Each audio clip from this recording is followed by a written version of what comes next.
امبارح في وسط بلومفيلد واحد لبناني دخل على معبد بالسيارة أو بالتراك.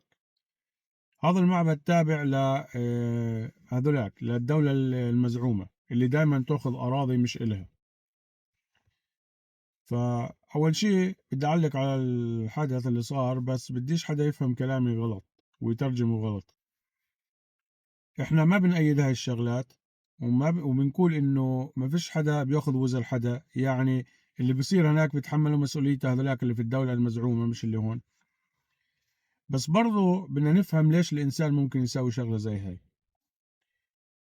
لما بتيجي الدولة المزعومة بتعمل غارات على بلد زي لبنان وبتمسح ناس من السجل المدني، هذول الناس إلهم قرايب، القرايب هذول مش راح يقعدوا ساكتين. فاللي بتحمل المسؤولية أولا وأخيرا عن الأحداث اللي بتصير زي هيك هي الدولة المزعومة اللي دائما تأخذ أراضي مش إلها. والله المستعان، أكثر من هيك ما فيش ينكر.